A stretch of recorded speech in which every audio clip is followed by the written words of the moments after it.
We're going to be watching Conscious Points, a film by Treva Wormfield, who will also be on the panel later with us. Beneath the mystique of the Hamptons, among one of the wealthiest zip codes in the US, lies the history of the area's original inhabitants.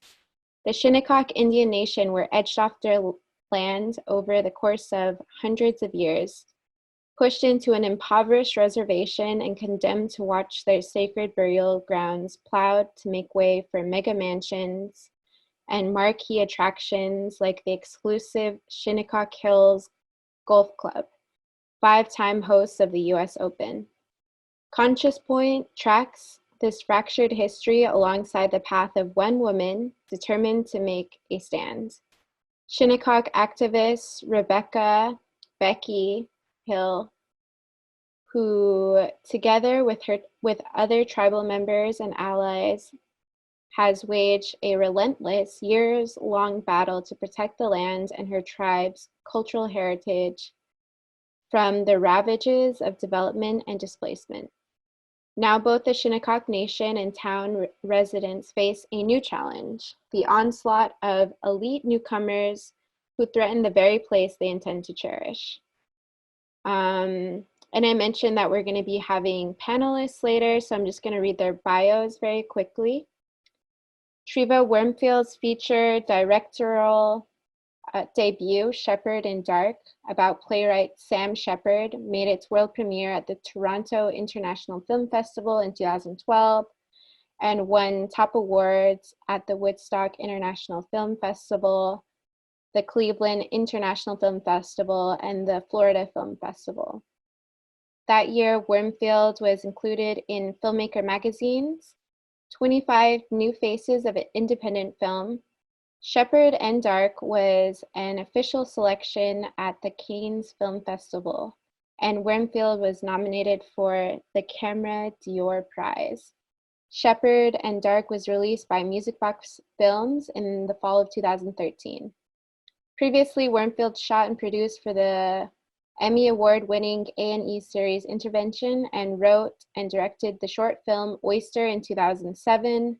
More recently, she produced and directed a short documentary, The Hama Hama Way. She received her MFA from Hunter College in 2006. So that is Treva Wormfield, who will be on the panel later with us. We will also be having Shane Weeks. Shane Weeks is a member of the Shinnecock Nation. He currently sits on several local committees, including co-chairman of the Shinnecock Graves Protection Warrior Society, which we'll learn about throughout the film. Throughout his life, he has spent a lot of time traveling to and working with various Indigenous communities around the world. One of his primary goals is to bridge the gap between his community of the Shinnecock Nation and communities local and abroad alike. All right, so we're kind of on a tight schedule. The film is about an hour and 15 minutes long. So I'm gonna go ahead and get that started. I also would like to briefly give a shout out to the Women's Foundation, the Complete Count Fund, and our individual donors for helping make this happen.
Good morning, grandmother.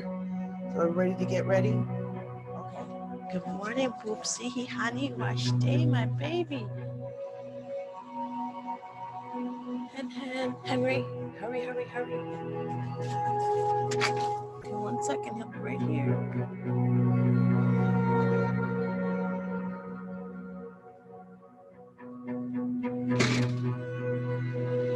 I love you. See you later.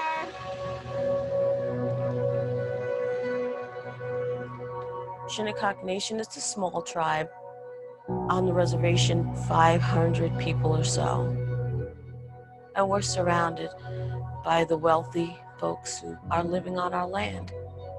As Native people, you feel a responsibility to your ancestral territory, to protect the land as much as we can.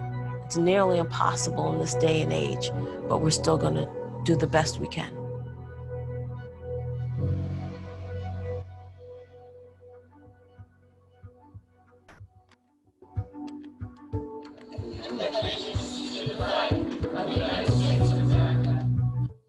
We're a maritime community. People are coming here with large amounts of money. The conflict now is over development. More often than not, I hardly recognize this place I call home. In the last 10 years, we've lost right-of-ways to the bay. This property was transferred from the town without the town board understanding this agreement. You watch what happens with all this preserved land. They're going to be encroaching on it. They're going to be putting driveways through it. That guy down there changed that place into his Hamptons, and you took our Hamptons. I don't feel so alone today. I feel what the farmers are feeling. I feel what the people are feeling. And we're going to do something about this.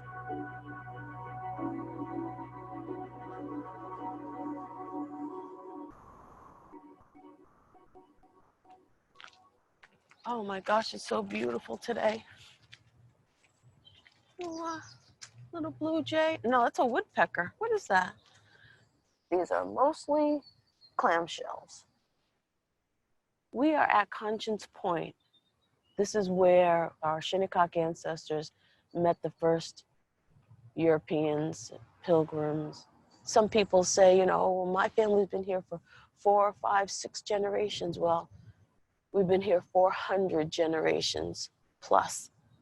As far as land was, it was just a total different way of thinking.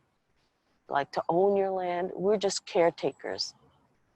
I love this spot because it is beautiful and it is preserved land over there, but it's a good place to commune with the ancestors and let them know how much we honor and respect and care for them. And try to be good people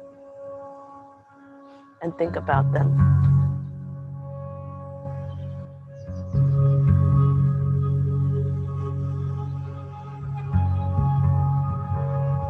For at least the last century, the Hamptons has been a spot for the wealthy to get away from the hustle and bustle.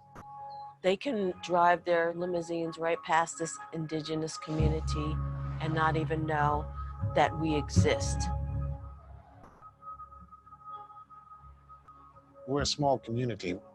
We're finite in this greater community of the Hamptons. The land base that we have here is approximately 1,200 acres. This is a small piece of our original territory. Our original territory extended from the East Hampton town line all the way to the Brookhaven town line. One of the first things that we did as a people in 1640, when the first settlers arrived, is we gave them 8 square miles of land to use, which is now current day Southampton Village. And we've paid the price for it ever since. Here we sit, you know, in the middle of lifestyles of the rich and famous, and yet 60% of our people in our community are below the poverty level. That's a problem.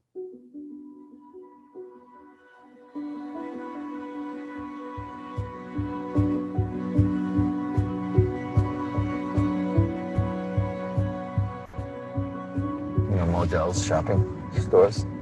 That's Modell's house. It's funny, the people that live out here. You see this house right here? House on an acre? That's $8 million right there. That huge house back there, I sold to a 29-year-old 10 years ago for $15 million. The owner of Coach just built that house. He paid $25 million for the land right there. And a farmer sold it that owned it for hundreds of years. It's a crazy place. Almost everybody who's successful financially in New York, they want to be here. So when you have a lot of people chasing not that much property, it just keeps going up. But there's something about it out here that they all want to come. I just happened to enter real estate in 1996, and I call it the best 20 years in real estate in 10,000 years. We were selling $18 million houses in 06 and 07 to hedge fund managers like they were candy. Being a finance guy, I like to turn things quickly. I call it the velocity of money. The big complaint out here is overdevelopment. And I agree with them. But people are going to continue to want homes and buy homes. Doesn't the next generation deserve the house, pool, and tennis in the Hamptons? That's how I see it.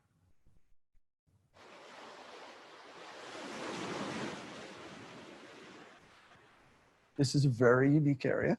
Besides having a population of close to 60,000, that's a year-round population. In the summer months, it quadruples. And it's very culturally diverse and economically diverse. We have some of the wealthiest people on the planet, heads of multinational corporations, the 1% of the 1%ers. Then we also have very modest people who work 2 or 3 jobs to deal with the high costs of living here. So the disparity between rich and poor is probably no greater anywhere else than right here in the town of Southampton. And of course, that makes things complicated because you have to serve and protect all people.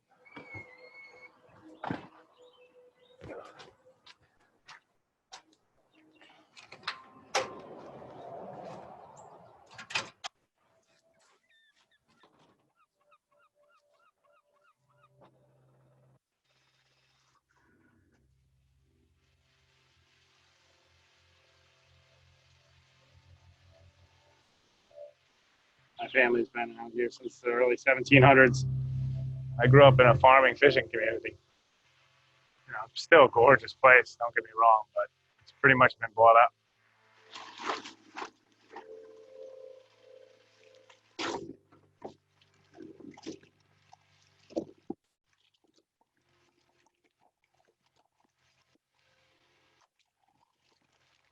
"20 years ago, that would have been stuffed with scallops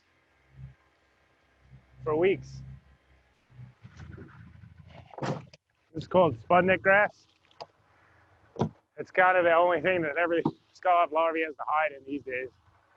It's heavy. With all the toxins that are going into the bays, it makes it really difficult. You know, God knows what goes into these bays. In the morning, you see them spraying, vector spraying for mosquito control. You're like, juvenile fish eat mosquito larvae. You know, that's how the whole cycle works. A lot of the locals back in the day didn't really want to build on the water. That's why land next to the water was so cheap, because there was too many mosquitoes. You get eaten alive. You know, and now as everything's kind of changing ecologically, there's no mosquitoes. Well, that's why there's no juvenile fish kind of making their way back up into the marshes and stuff like that. The Shinnecocks are the only ones that have respectably kept it, you know, undeveloped. You know, if you look at the bay around where the reservation is, it's gorgeous. And then everywhere else has been built up on. So, I mean, for me, it has basically destroyed my livelihood, the development on the bay.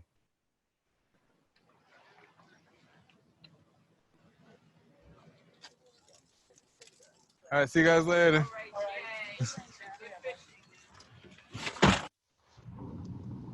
We're going to go over to where the fish usually show up in the early season. What I do catch, I eat myself. I also give it to people for free of charge up here on the reservation. I do the same thing with hunting. You know, I shoot a couple deer, I shoot a few ducks. I give them away to people here on the reservation. People like it. You know, my dad taught me that.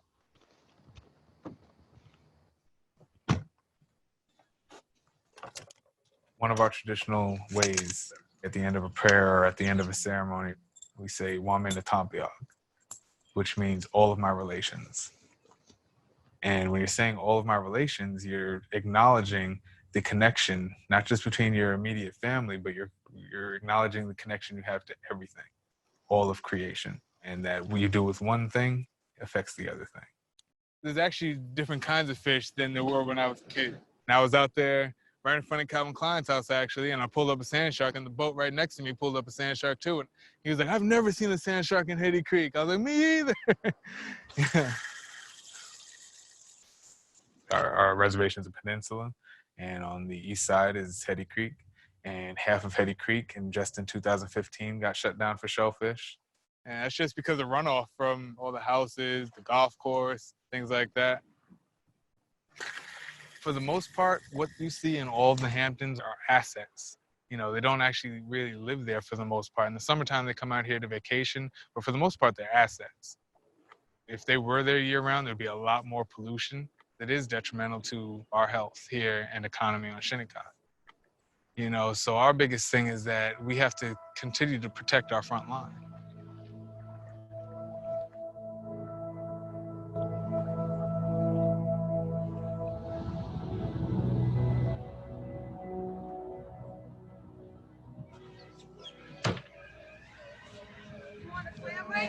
Oh, no. We're not doing good here. Hunting and fishing to near extinction of everything. It happened so fast. There's barely any more scallops left. We had a tribal oyster hatchery for a while, but that closed down, unfortunately. So there's no tribal shellfish business like they do on the outside.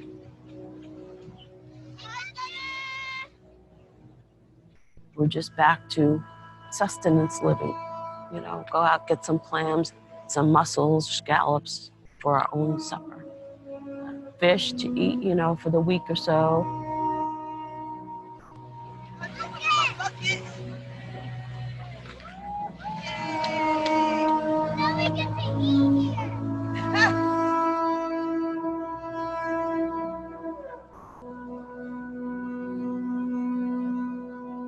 I absolutely, unequivocally see a correlation between the overdevelopment and especially our waterways.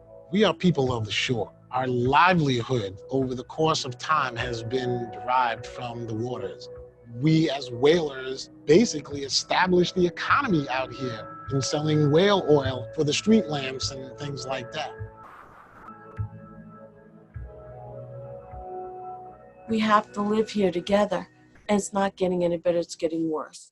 The groundwater pollution, the contamination of the pesticides, because your lawn has to be spotless and bright green and unnatural, and the chemicals, everything that's polluting this earth, and we're drinking it, and people are dying of cancer left and right. Can't you see? It's got to stop. Right here will be the tennis court. In the back is the pool. And this house will sell for about $10 million. But I'm confident it'll sell in the next 90 days. You speak English? A little, yes.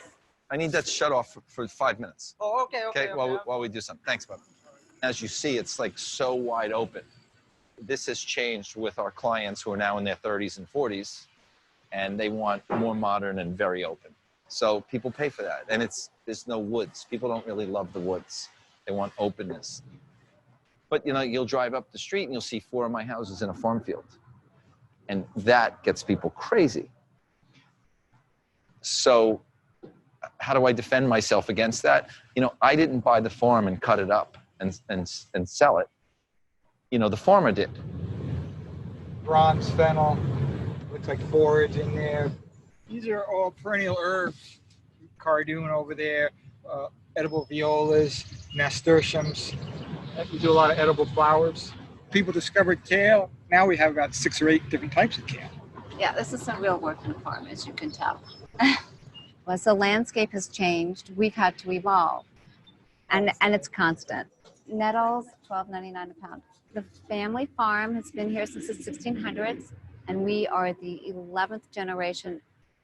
We were growing up in a very sweet provincial little town.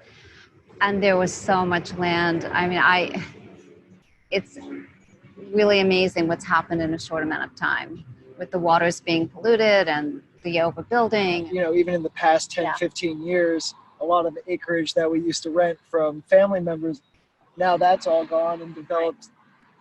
It's a lot easier to sell an acre of land for, you know, $500,000 than it is to, you know, struggle and work, you know, 50, 60 hours a week.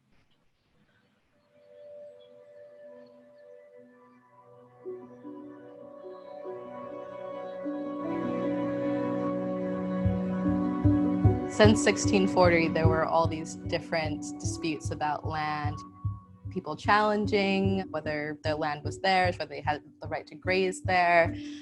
The town of Southampton approached the tribe and said, okay, this is how we're going to try to resolve this. We will give to the tribe a lease for 1,000 years. And that includes the lands for where we live now, Shinnecock Neck, the Shinnecock Hills. We were able to hold this lease, and then the tribe would sublease to farmers and other people and still be able to use our own lands. That's how we were able to get a lot of our basic needs met. We were given a lease for 3,000 plus acres. That was whittled away until 1859. 1859, the robber barons, the railroad people wanted to build the railroad line from Manhattan out to Montauk. And in blatant disregard for the Non-Intercourse Act, which said that no state, no town, no village, no farmer could take land from an Indian or an Indian tribe without an act of Congress. Well, New York State, they had 20 signatures supposedly giving the land to the state.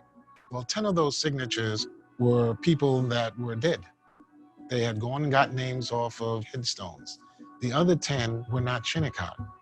This is what they put before the judge. They got the land, and our people from that next day when we found out about it proceeded to fight for it. But we as Indian people were not considered citizens, so they would not allow us to take this into court. This land was stolen from us, flat out, no questions, hands down, stolen.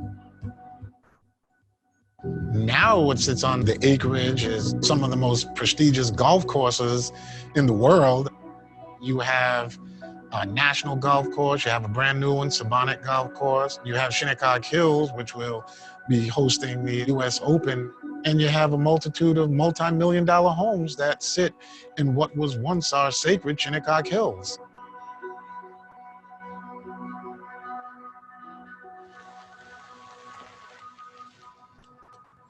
Property under video surveillance. This is the Shinnecock Hills Golf Course. This is a sacred place to us, and it was a long time ago, and it still is. We can come here, but still we're on the outside. We're not allowed in here. We're not allowed any access to our, to our sacred sites. They use our name for whatever they want. Their logo is a native chief with a headdress on. It's the in-your-face kind of, boldness. We know we have still to this day ancestors buried in this golf course, buried with respect and ceremony and love and honor. Shinnecock men were hired to help construct the golf course. Stories handed down to us say that they witnessed hundreds and hundreds of their ancestors' bones being desecrated during this construction and couldn't do anything about it. And to host the US Golf Open here, it's just a slap in the face. What are you guys doing? We're making a documentary. Okay, well, it's all about We're not trespassing you. This is none of your business right now. So goodbye. Goodbye. No, it isn't. This is public property. Goodbye. And I'm a Shinnecock Indian, so leave us alone. Goodbye. I don't care who you are either. We're on public property. Leave us alone. Leave us alone. Please. Are you kidding me? Sure, go right ahead. Well, I'm not even on the golf course. I'm on the daggone shoulder of the road, and this guy is harassing me. Well, that's how the Parish Pond fight started.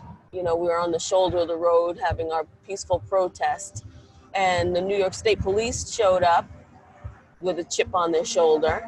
Someone told them that there was a bunch of Indians on the side of the road protesting the desecration of the land. We were well within our rights where we were standing. This is the Parish Pond development, 62 acres of beautiful, pristine land with some of the last of the marine plant life. Heathland, they call it. It's gone. It's now someone's lawn. It's gone forever. Protecting our sovereign territory. Where's that not one more acre sign? You read that? I hope everybody here can read, because that's what we're here for. Not one more acre. Not one more acre. State police were just hollering and cursing at us. One in particular, after the bulldozers fired up their engines, he came from behind with all his might and pushed me into the middle of the road.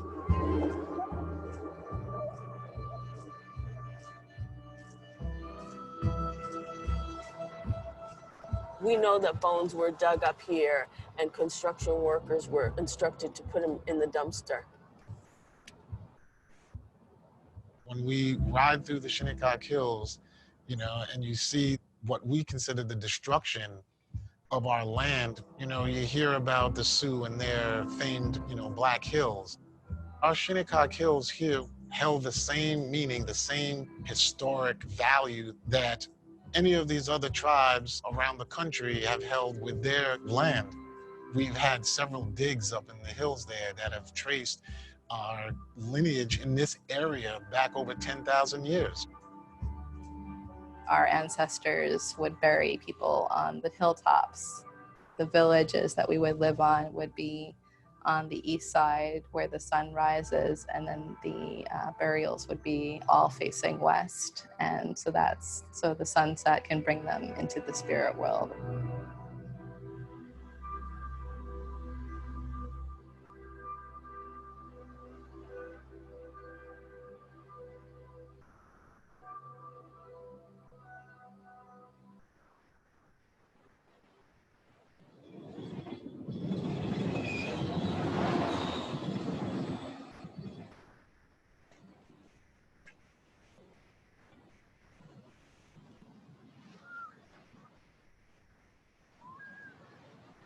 Good morning, everybody. Did you guys have a good Memorial Day weekend?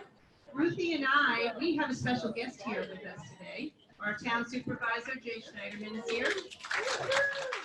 Thank you. It's an honor for me to serve as your supervisor. The town is in great shape. We continue to work really hard on protecting drinking water and surface waters and open space, keeping taxes low, which I know is important. We have the US Open coming. And you know, the big USGA golf tournament, that is coming next week. It brings a lot of money to the economy, and that's a good thing. My question's about taxes. Sure. Taxes really have become a problem. Are you concerned about that? So I realize a lot of you pay property taxes, and property values are going up in general. And I know most of you are on fixed incomes. The high cost of land complicates a lot of things out here, and it acts as a filter. So a lot of people who may be third, fourth, fifth generation kind of grew up out here. They see the cost of living go up, but their property values are going through the roof. Their taxes are going higher and higher. They end up selling those houses, and then that house will become probably a second home. And somebody will have to service that second home to take care of the landscaping or fix the boiler or mow the lawn. That person probably isn't going to be able to live in the community. So a lot more workers are commuting in from further and further away. And you see that in the mornings between, say, 6 o'clock and 9 o'clock. The traffic eastbound is unbelievable. So we're creating a demand for labor that can't live in this community. Southampton town officials say the most horrifying violations they found at the Bel Air Cove Motel. Town code officers this week issued 215 code violations against 28 landlords. Officials say they found 17 people living in this 4-bedroom house.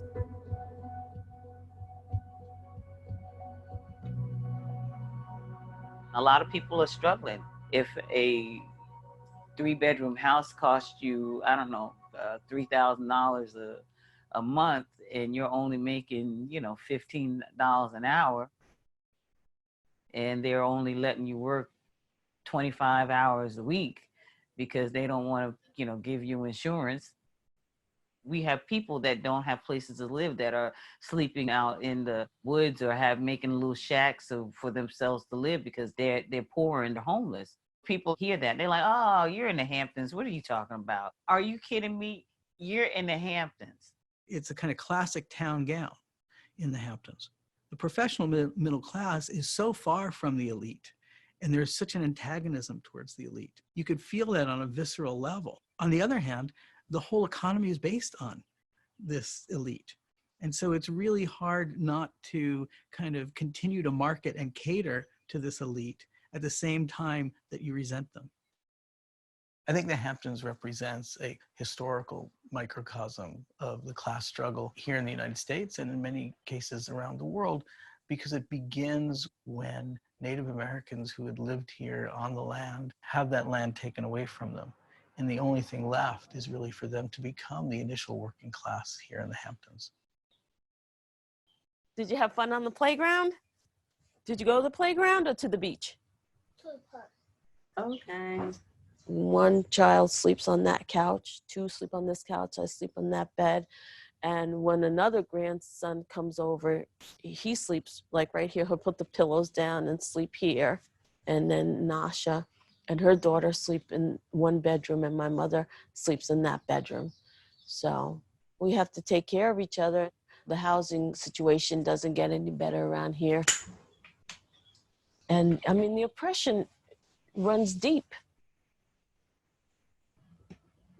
Every member of the Shinnecock Nation is a member of the town of Southampton. And so they're entitled to everything that any town resident would have. They certainly vote. They get permits to park on the beaches. They use all town facilities.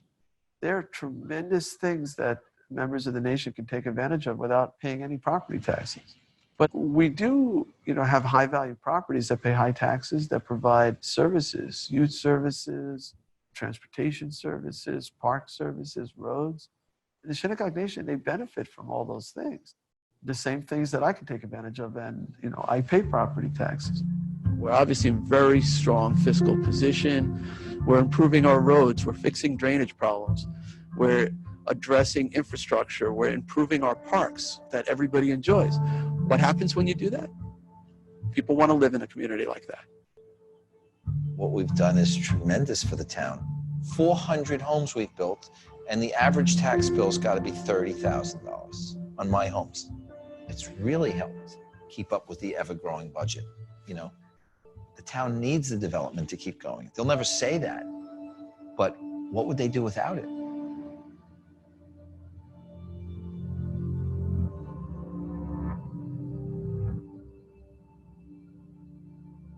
The Hamptons as a place of paradise and respite was something that, Walt Whitman wrote about and inspired a whole generation of artists to leave New York to go out.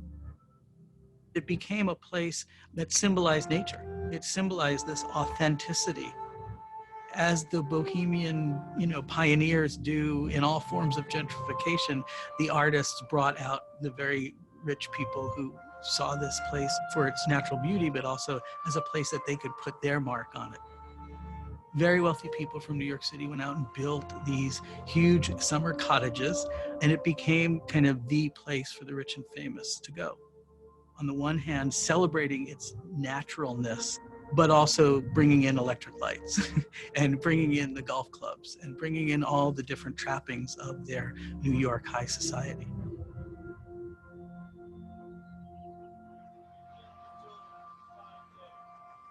Hi, welcome back to Talk of the Town. I'm your host, Jay Schneiderman, and we are talking about the U.S. Open, the 118th U.S. Open. You have been here for 2 years planning this event. We've been in the community for a while, but now it's real. Well, we certainly like having you guys here. We try at the town level to be as accommodating as we can, and we recognize over $100 million in economic flow into the community. Despite the bumper-to-bumper traffic and the hassle of getting to one of golf's premier tournaments played right here at Shinnecock Hills Golf Course in Southampton, it's estimated about 30,000 spectators will attend the week-long event, helping business boom in the area, including here at Melrose Pizza, where pies are flying out the door. And they are certainly happy to get a piece of the U.S. Open pie. You guys sat right at the table with us in that last meeting, and I feel personally that you misled us. So as far as I'm concerned, you could have mentioned that then and said, well, we really have no need for overflow parking when Sachem Williams said to you, all the people coming from the east could be parked on the res. You never mentioned that you had already established parking east. So, you know, you can sit there and, you know, try to spin it because that's what you do as a media person, but we still have to answer to the people. And the people right now didn't even want us to continue any negotiations. That was the sentiment in the meeting Wednesday. Hey, Phil, hinge and hold, baby. Yeah, baby. Don't even continue the negotiations. Like, let's just go out there and protest. Oh,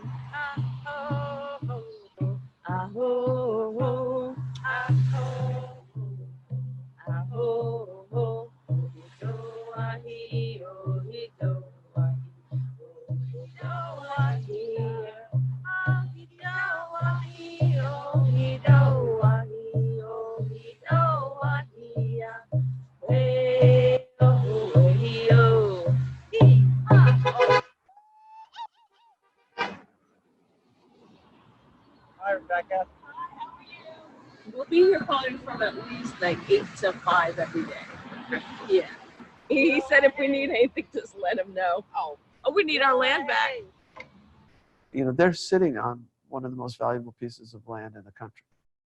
And they could generate income from that land. Like, they could all be millionaires, literally. But they can't seem to get behind any one idea and stick with it for very long. I don't know what's the right economic development direction for the Shinnecocks. It's really up to them. But they have opportunities to, you know, the town is not standing in their way. It's the multi-million-dollar question. Where will the Shinnecock Indians want to build their casino now that they've cleared a big hurdle in gaining federal recognition as a tribe? There was a tribe in Connecticut that owned one of the largest casinos in the country. They excelled. They went by us like we were standing still.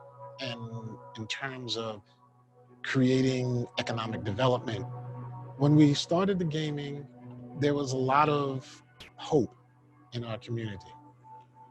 As soon as we did that, we became public enemy #1. I've been living here 43 years. I have no desire to have that around here. The island's narrow. We have traffic problems as it is.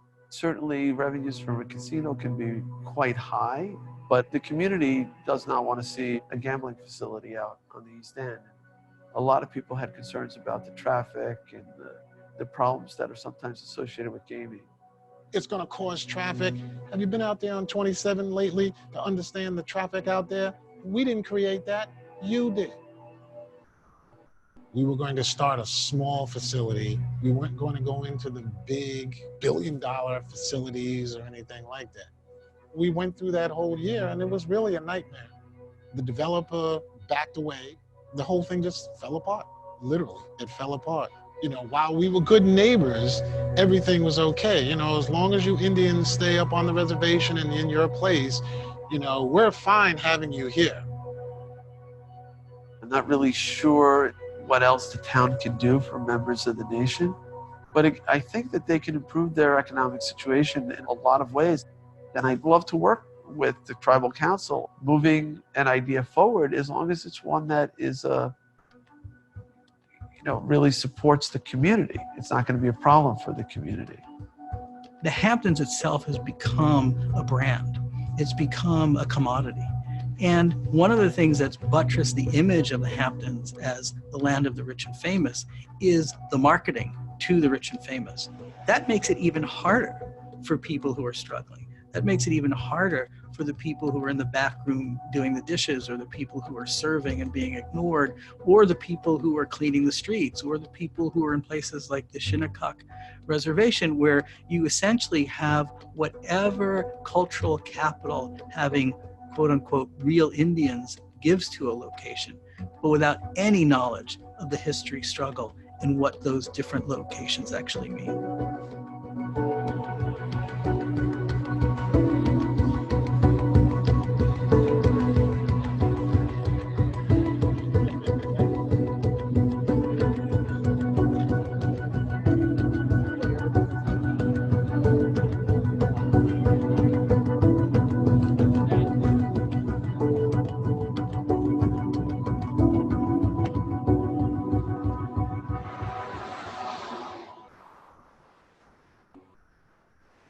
You see more Porsches and Mercedes.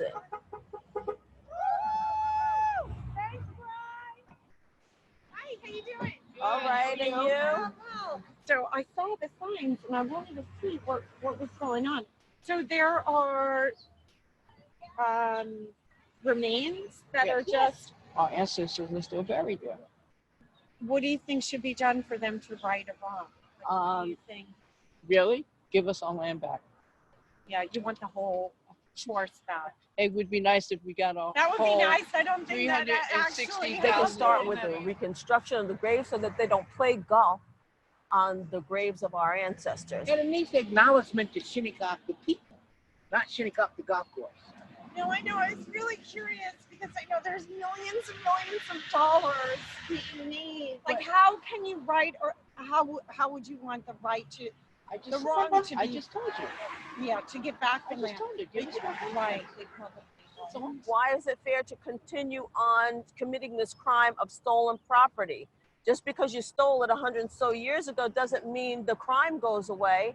You take our land, you desecrate our graves, you play golf, you make gazillions of dollars. What is just and fair about that? Nothing. You got to start from square one. Sorry. Yeah. Okay, thank you.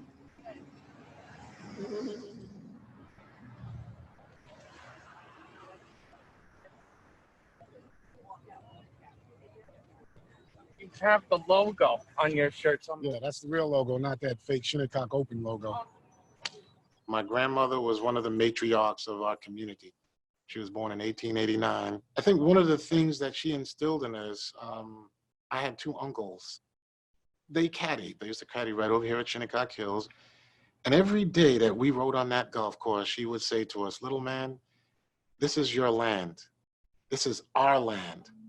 And you have to get this back for us. It's going to be your generation that does it."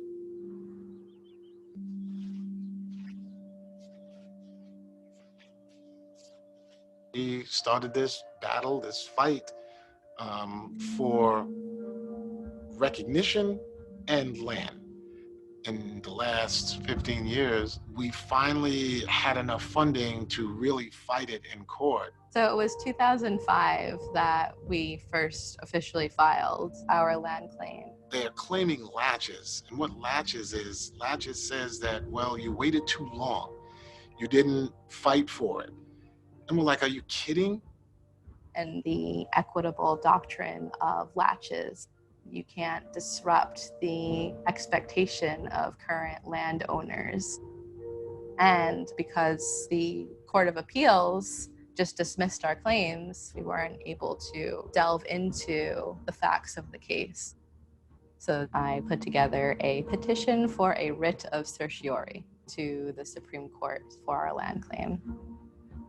It's kind of the last way to really exhaust your claim through the system. But the Supreme Court decided not to review our claim. You know, in that sense, it's still alive. If it was an unfavorable decision, that would really have ended our claim. But they didn't. And because of that, we still have ways that we can bring our claims.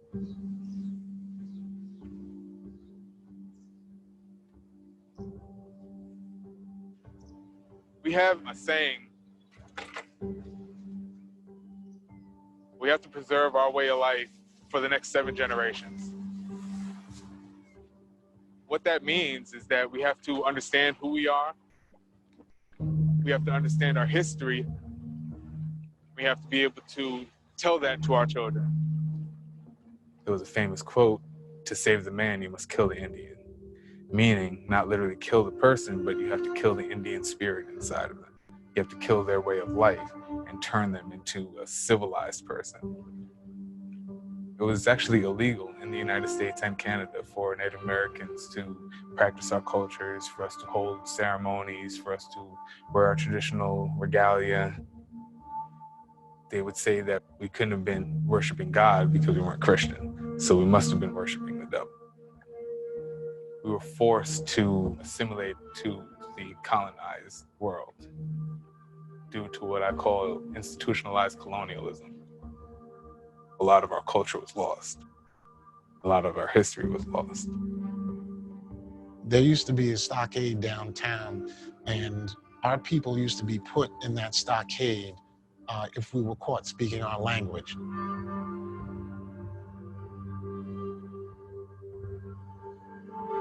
The Hamptons has its own sense of its own history, and who gets to tell that history? There are 2 ways that people who kind of come to an area and conquer and settle an area try to both imprint their own identity on it and then naturalize it in a way as if they've always been there. The first way is to establish the aesthetic of their lives. They build buildings that look like the buildings that they're used to. So you bring with you and you build what you know. But eventually you need to suggest that this always was.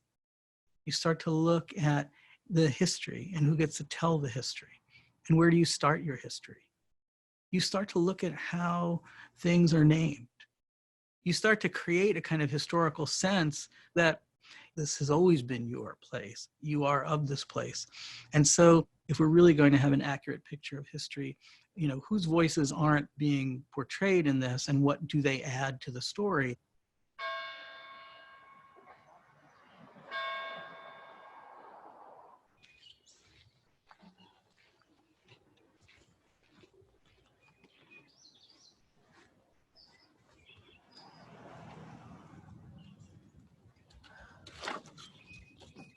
The Southampton Town Board has made massive efforts to protect their colonial sites and their colonial cemeteries, their colonial old houses, but they don't make an effort to help us preserve our Native American sensitive sacred sites. They don't see it as the same. The acquisition of land of Romeo and Shinnecock Hills. We have been before you many, many times and always have said the same thing. The goal is to preserve the 13 acres. Good afternoon. I am Rebecca Jr. and this is Nasha, my granddaughter. We're from the Shinnecock Indian Nation. I believe the town of Southampton needs a reminder that life did not begin in 1640 when the Pilgrims arrived on our shores from Europe. Native people lived on this land in harmony with nature for thousands and thousands of years before your arrival.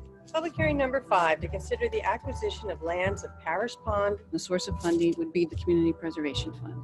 Those lots were historically sensitive, and what they're planning to do to preserve it. Does anybody know? Today we're talking about preservation, primarily land preservation and the Community Preservation Fund. When property transfers, the buyer pays 2% of the purchase price into a dedicated fund. This 2% tax has been generating quite a bit of money. In the town of Southampton alone, the fund has generated over $700 million, yes. Right, wow, $700 million. Yes. Previous to the 1990s, there was your small year-round population here, as well as your summer resort homeowners. I think in the 1990s, Wall Street started to sort of get bigger. The Hamptons became an attractive place to have equity. With the pace of development, we're losing open spaces, woodlands, which are important habitat. We were losing farmland, which was part of our, agricultural character. So we started to buy a lot of these properties. It really kind of protected our rural character. People who spend a lot of money on homes out here really love to drive past farmland. Community Preservation Fund was to preserve our community character, which is defined in part with our scenic landscapes. You know, one of the things that accompanies this new wave out to the Hamptons is a kind of aesthetic that really creates a new sense of nature. If you look at some of the photography of the disappearing farms, and there's this kind of romanticization of the farms at the same time that farms are becoming vistas and not working farms. They don't produce food, right? They produce views. Photographers kind of create this whole nostalgia around the farms at the same time that they kind of naturalize their extinction. It really turns farms into this kind of caricature of something that's historical. And on the other hand, it's a distortion of the historical narrative itself, because it suggests that the farms themselves are what's indigenous to the place. And of course, the farms only represent that wave of conqueror that clear-cut the land and destroyed the Native American economy and brought in their own kind of commercial agricultural economy.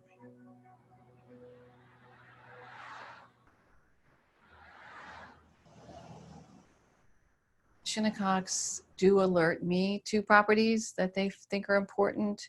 They will get involved, particularly for a subdivision on a property that they feel is important to explore preservation. It has to do with timing and persistence, and also with the Shinnecock tribe members educating landowners and helping them to understand why it's important. We've been able to preserve, I think it's less than 20 acres of land, fighting tooth and nail, telling them these are graves, we have to protect them, this is sacred land, this is ancient burials. New York is one of 4 states in the whole country that don't have graves protection laws. Walter Richards of Shelter Island speaks with awe about the discovery he unearthed on the grounds of his Osprey Road home, a mass grave containing the remains of Native American Indians, skeletal remains buried in fetal positions about 4 feet into the ground. It's not too late and it's not over till it's over. There's not one foundation up there yet. A horse barn was built over a massive grave site on private property.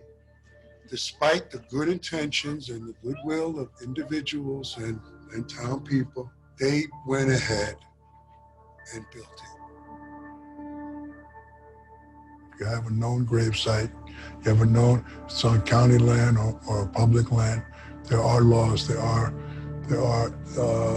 rules and regulations in place to protect those sites.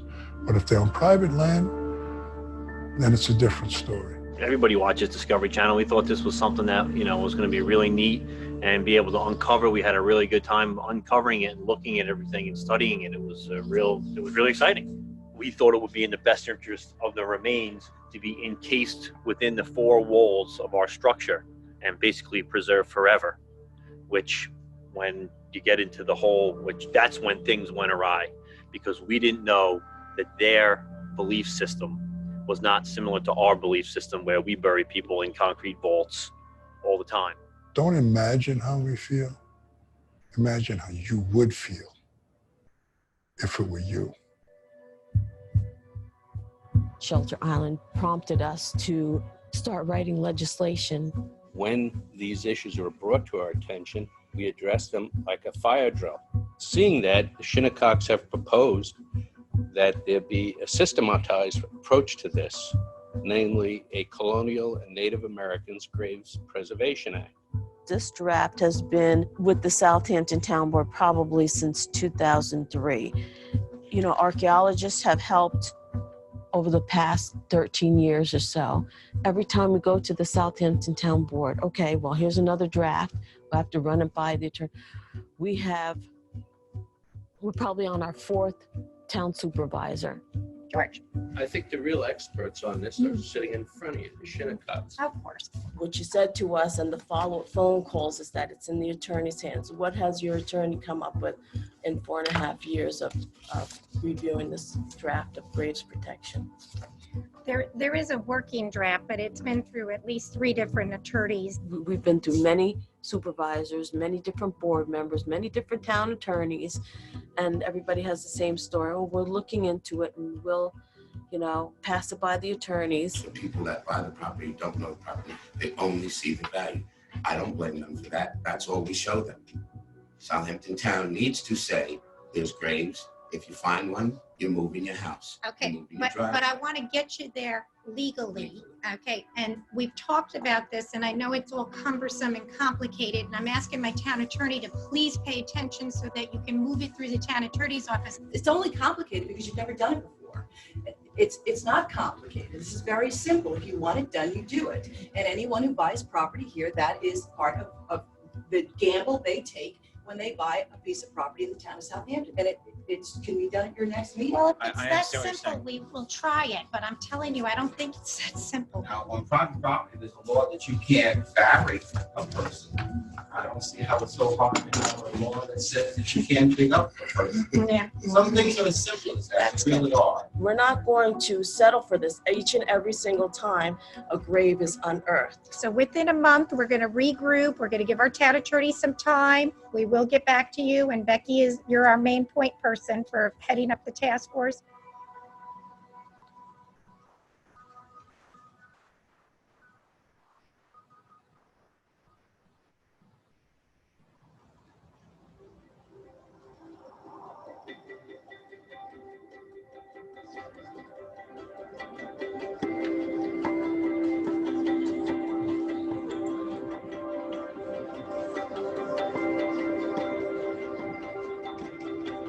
A number of you have come to approach the Board of Native American Graves Burial Site Protection.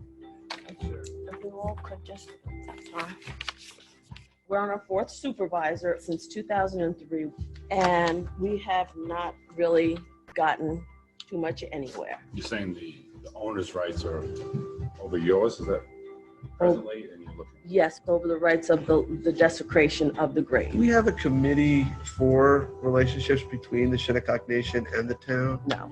All right. Probably is a good idea. Whether it would meet twice a year or something like that, I don't know. I don't either, but in order for us to accomplish certain things, we have to kind of keep it separate. And I just want to make sure, today you're speaking as a representative of the Shinnecock Nation or as an individual? I am on the Shinnecock Archaeological Advisory Committee, the interdiet, so I don't know what you're I just asking. want to know if this is. Plus, I am general your counsel. position today, is it an official position of the Shinnecock Nation? Or I is it an am individual an position? official representative of the Shinnecock Archaeological Advisory Committee, and I'm no stranger. Maybe to you, or because I predate, I don't really remember anybody's face. So I just want to make sure you're speaking on behalf of the nation. And I have been since 2003, and it's in black and white right in front of you. Okay, thank you. We think a simple procedure to protect these inadvertent discoveries. You know what my fear is, right? I know what it is. That a developer, developers are good people, but that if we make the process too onerous, that they're not going to tell us. They simply pretend they never saw it. And so we have to make sure. Okay, but there are remedies for that, all right? If you dig up wetlands, don't you have a remedy for that? Yeah, that's what I. Okay, so if you dig up a place where there are certain fish that are protected, or certain trees that are protected, don't you have a remedy? And it includes potential criminal prosecution, right? Or potential violation or withdrawal of your permit. There are penalties for all of this misbehavior. Now, we want people to do the right thing, but when they don't, there's a consequence to misbehavior. And it's that the fear is that graves are being encountered when homes are being excavated. Oh, we know that. We absolutely know that. And no one's being notified. No one's being notified. Not even the ME. Not even the ME. Yeah. So I mean, Well, we have to enforce that somehow. Why don't Yeah. we look at the laws that are on the books, John? What are you finding here? This is total news to me, so I want to research this and find out what we have here is. Isn't it just common sense if you dig up bones? How come you didn't know this Well, and before when you you know, first too, came the here? Tribal council has changed too at Shinnecock. I mean, This has nothing to do with the tribal council. This is absolutely nothing to do with the tribal council.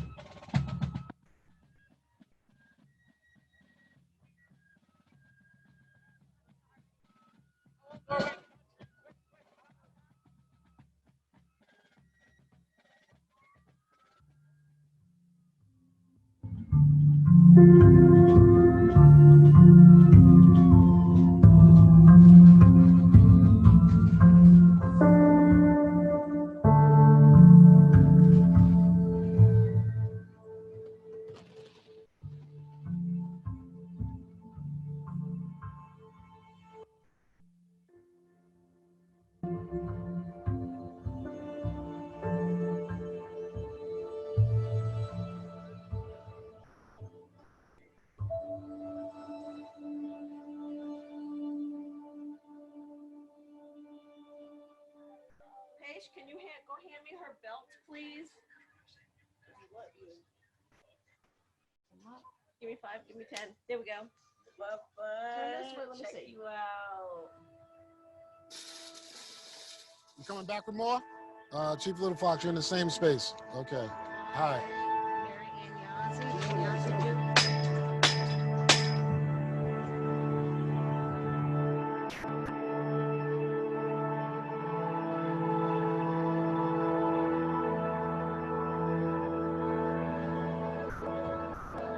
My grandfather was one of the co-founders who began the powwow. He had a vision that it was going to bring the people together.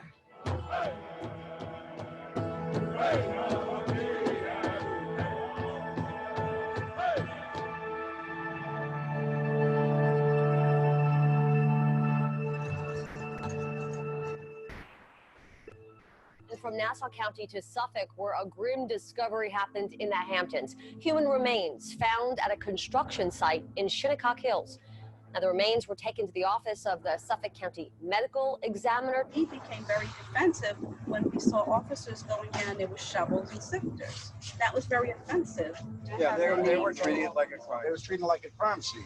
I didn't even want to pull it out because I'm afraid that I'm going to damage something. I don't want to see it turn into a long thing that alters the Yeah, as an archaeologically sensitive site, it could meet CPF. We don't know yet. Construction is being halted in parts of Southampton this morning. The state's asking Southampton Town to consult with members of the Shinnecock Indian Nation.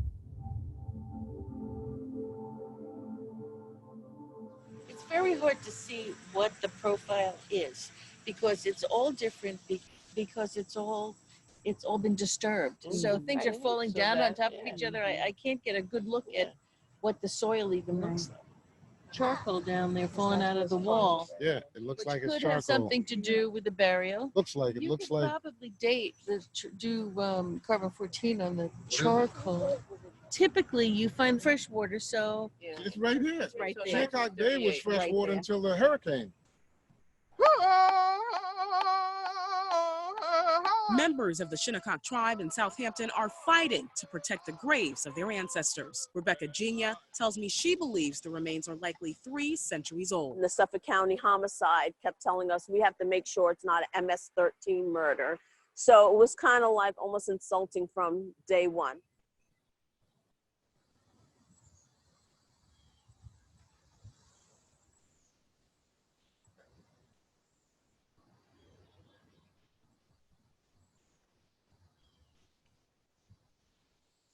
Constantine, the homeowner, unearthing this grave he did not take very lightly.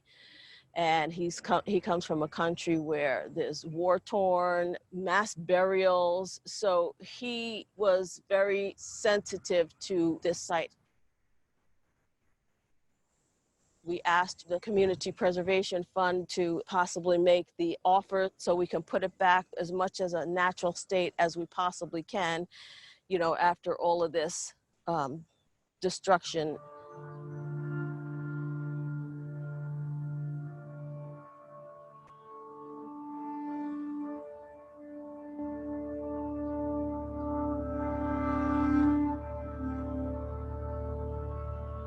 Why is that?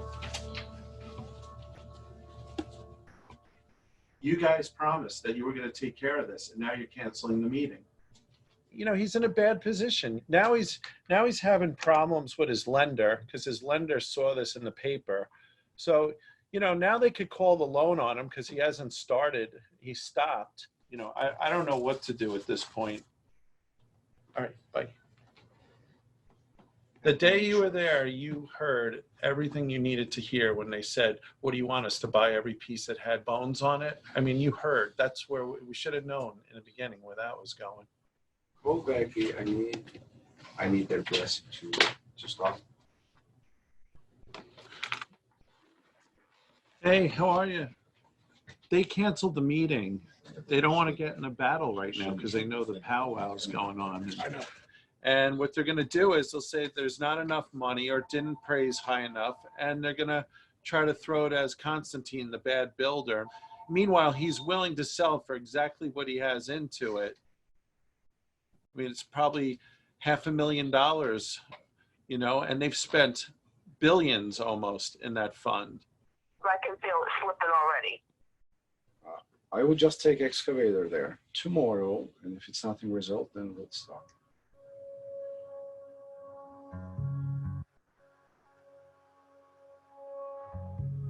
Their offer is what it is, and there's still $185,000 that he's put into to this project.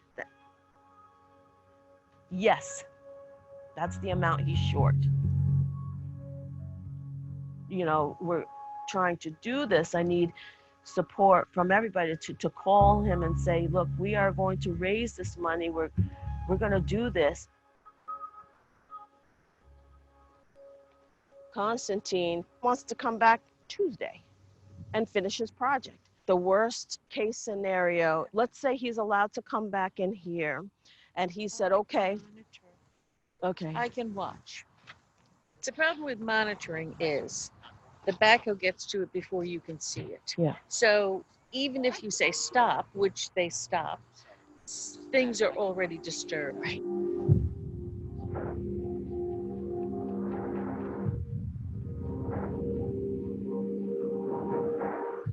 You know, it is an emergency. And the last text I sent you, I said, why can't we purchase a land and put it in land into trust? It's ours. We can own it and put it into trust. So my question is, who will control the land? Us. We will draw up a contract where we're stewards of the land. They don't want another thing to do. They proposed this in the past to us. And not your board of trustees, but other boards of trustees. Please read this, please read this, please read this, please. A year, 2, 3. Come Tuesday, I gotta beg that guy to come here instead of going over there to start developing, to come here so he can hear it from someone else besides me. First round, Yep. find some more money. Yep.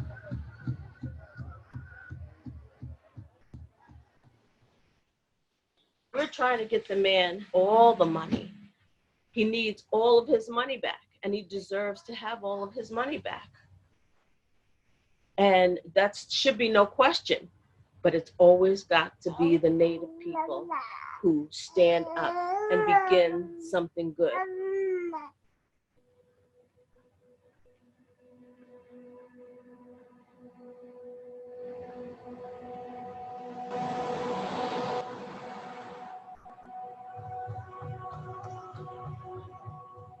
Good afternoon, ladies and gentlemen.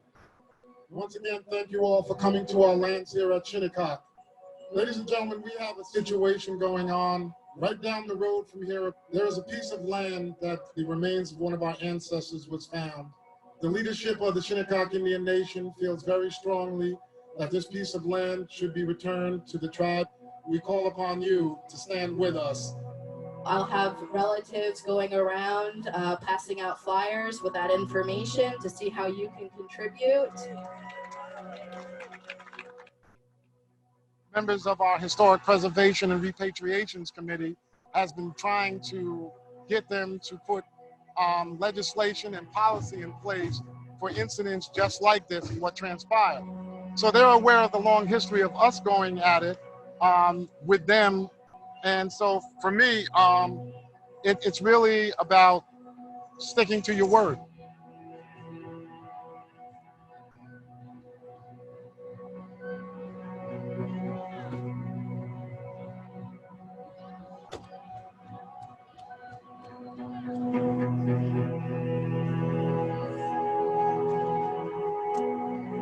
We're here today to pray. So today we are going to ask that the ancestors please help us. Wachi ata anganon. Thank you, Creator, for this land. Thank you for our ancestors. We pray today, Creator, that you can be with all of us, however this goes. And I pray that our energy, our ancestors feel strong and they feel honored and respected. I pray that any division that our tribes have, Creator, and this town has, and this government has, I pray that we can understand, Creator, that this is unhealthy for all of us.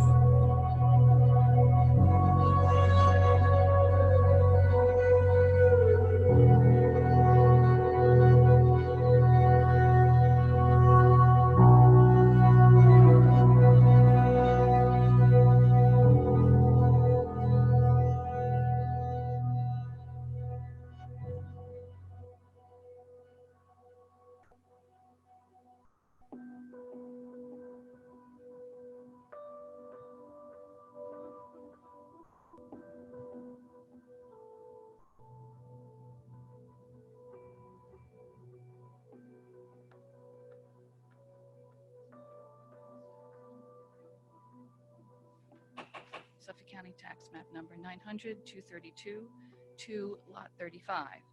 If the town decides to buy this property today, it's a very historic time, for our relationship between Shinnecock and Southampton. We are concerned about our house on a private street, that we do not lose the value of our home. We are doing our best. That's very difficult sometimes when your emotions are struck. We hope that we all can uphold our word. Thank you for meeting with us when our tribal leadership has called for meetings. This is not going to be the last time this happens. So I really hope that there are policies and protocols put in place for the next time. Anyone else on the motion? I'll call the vote. All in favor? Aye. Aye. Any opposed? Opposition? It is approved.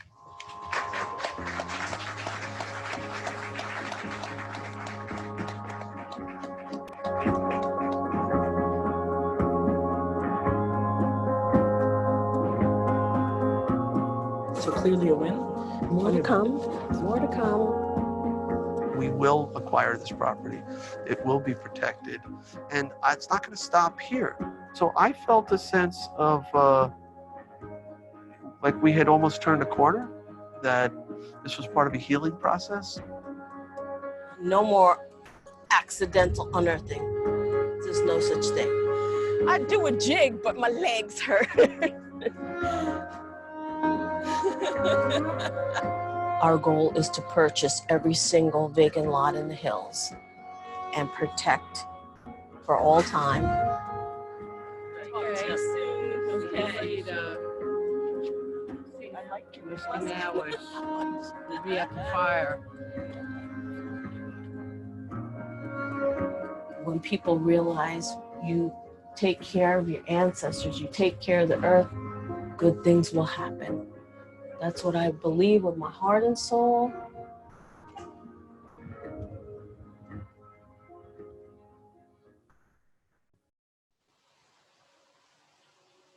Looking at the history of the Shinnecock struggle, it's their struggle that gives us a sense of what the future might look like. That it's their continued desire for dignity, for recognition, and for not even a return of the land to their ownership, but a return of the land to the spirit of their history, of collective ownership, of collaboration, of human survival and subsistence in a sustainable way with nature, that really is the vision for what a future world might look like.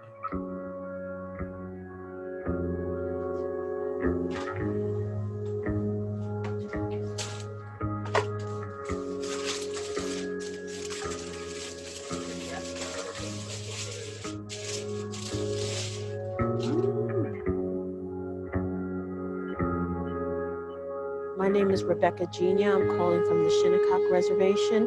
The Graves Protection group here, we would like to have a work session meeting, get on the agenda so we can talk about the Graves Protection laws. We haven't accomplished that mission yet.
I am going to reread the bios for our two panel guests, which are Treva Wormfield and Shane Weeks.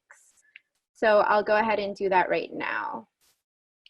Treva Wormfield's feature directorial debut, Shepherd in Dark, about playwright Sam Shepard, made its world premiere at the Toronto International Film Festival in 2012 and won top awards at the Woodstock International Film Festival, the Cleveland International Film Festival, and the Florida Film Festival. That year, Wormfield was included in Filmmaker Magazine's 25 New Faces of Independent Film. Shepherd in Dark was an official selection at the Cannes Film Festival, and Wormfield was nominated for the Camera d'Or Prize. Shepherd in Dark was released by Music Box Films in the fall of 2013. Previously, Wormfield shot and produced for the Emmy Award-winning A&E series Intervention and wrote and directed the short film Oyster in 2007. More recently, she produced and directed a short documentary, The Hama Way. She received her MFA from Hunter College in 2006. And we also have a bio for Shane Weeks, who is also a panelist. Shane Weeks is a member of the Shinnecock Nation. He currently sits on several local committees, including co-chairman of the Shinnecock Graves Protection Warrior Society. Throughout his life, he has spent a lot of time traveling to and working with various Indigenous communities around the world. One of his primary goals is to bridge the gap between his community of the Shinnecock Nation and communities local and broad alike. Also, we have some other people from the Shinnecock Nation that are with us. And I would also like to, or maybe they can introduce themselves. Tecumseh and Tahanish, could you please introduce yourselves? Hi, my name is Tahanish Parent. I currently live on Shinnecock. My mom is Shinnecock, born and raised. I'm happy to be here with you today and see other Shinnecock, including our lawyer, Holly Dennis. Hi everyone, Nin Shenzi Tecumseh Ninam Giayi Matinakok. Hi everyone, my name is Tecumseh. I come from the Malawak people, a few of the tribes of Long Island, and I'm also Wampanoag. I sit on the board, the NAGPRA group on Long Island, and I'm also a cultural consultant and wampum artist. I think it'd be good, actually, if Kelly Dennis could also be on the panel, because she's actually the lawyer, one of the lawyers for Shinnecock. Okay. Kelly, can you please introduce yourself? Yes, I am a tribal attorney for the Shinnecock Indian Nation and serve as legal counsel for other tribes as well, and have helped out in different ways the burial efforts, sacred site efforts that have been made with the tribe, and yeah, that's me in the movie. Sweet. Okay, and I guess we'll get to starting our panel. Guess we'll start off with Treva Wormfield, who I see is here. All right. Hello, Treva. Could you please introduce yourself? I know you're in LA right now, so that's what are you up to there right now?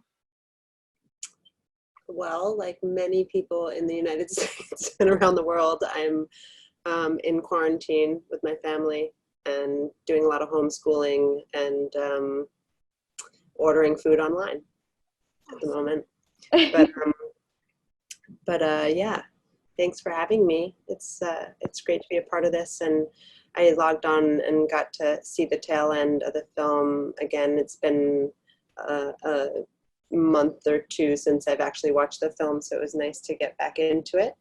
And I appreciate you hosting this and including me. Thank you. You're welcome.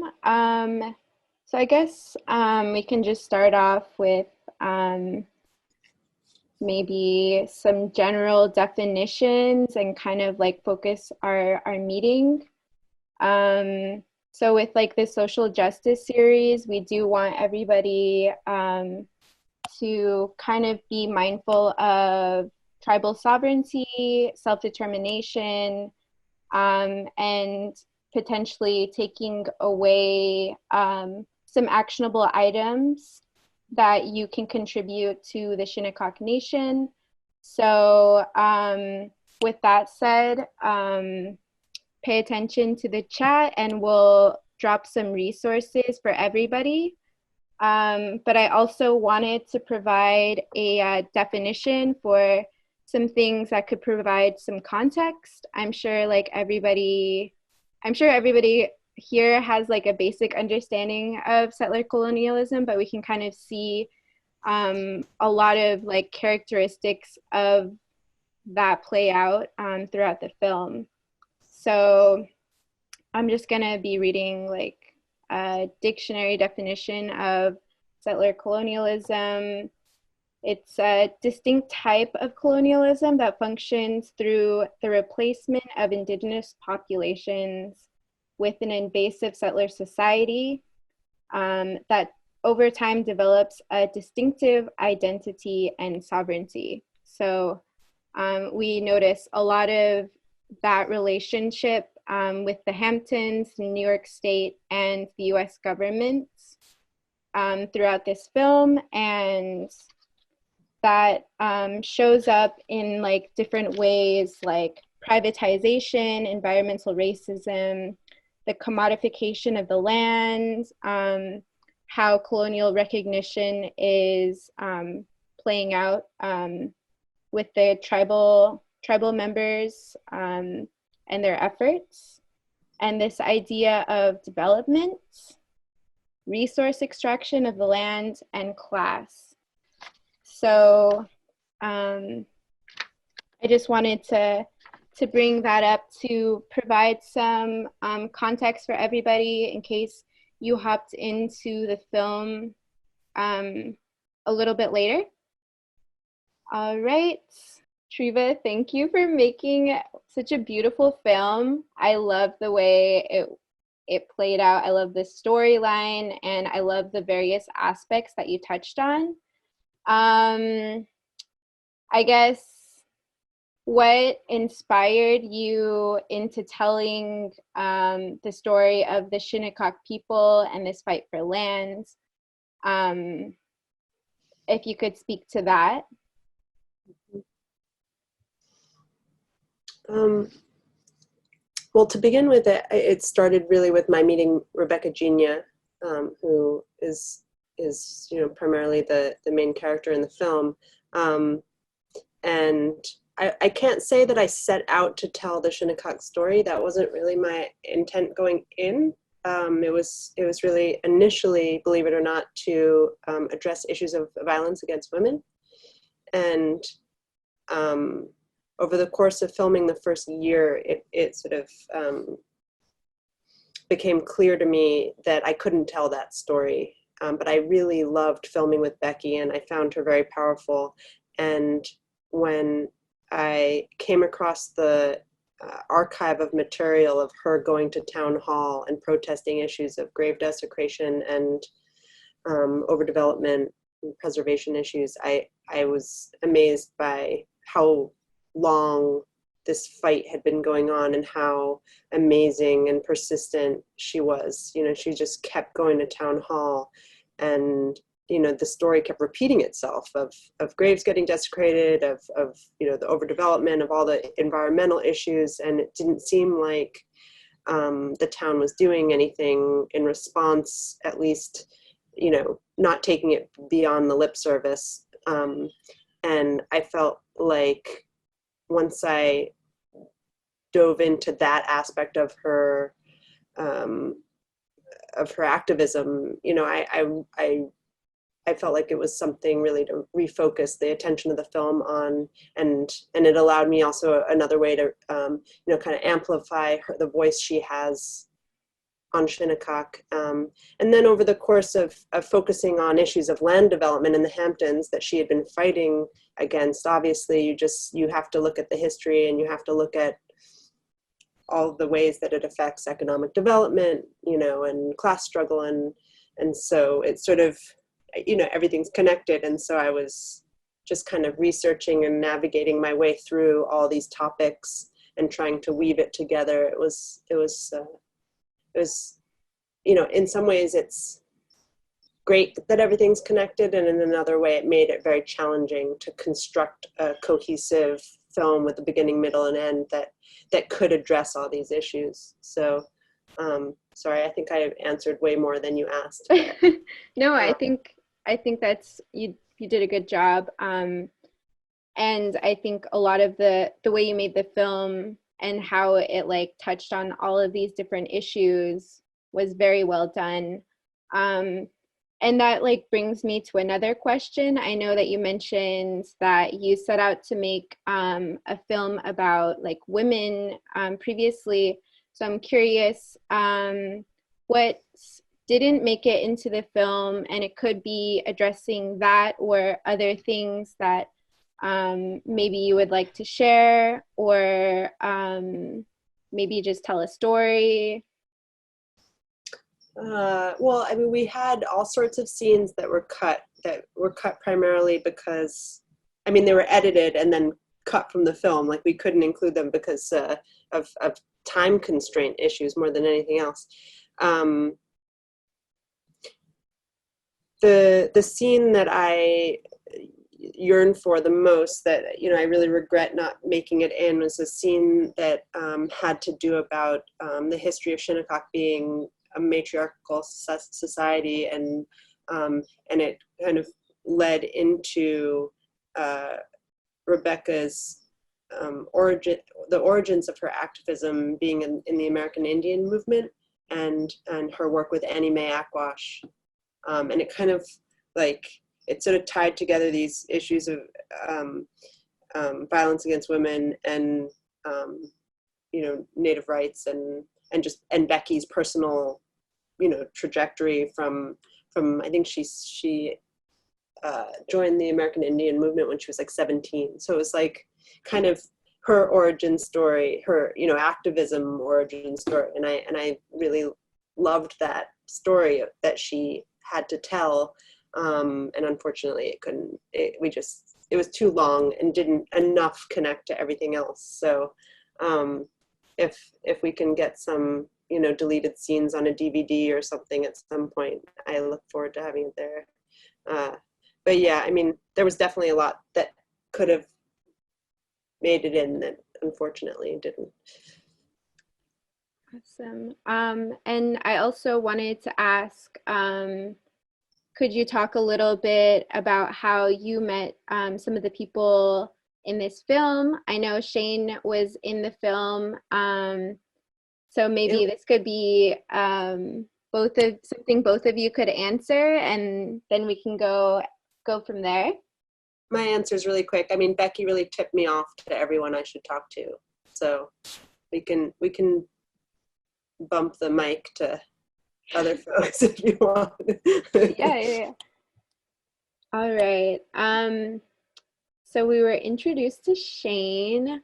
Let's see. So this is a question for Shane as well as Tahanish, Tecumseh, and Kelly. And maybe we can develop like some stacks in the chat so we don't like talk over each other. But since the release of the documentary Conscience Point, are there important things that have happened since then that you would like everybody to know, or important dates that are coming up potentially, if you can speak to that? And we can start off with I don't know if Shane is unmuted, or maybe we can start off with Kelly. Hey, so yeah, we've had a couple of town board meetings where things have been progressing, and some in some ways, and in other ways it's been difficult to make progress. Hawthorne was thankfully preserved, the site that's in the movie, but then there was an additional site not too far from the only like half a mile, if that, very, very close, across the road, that was being developed.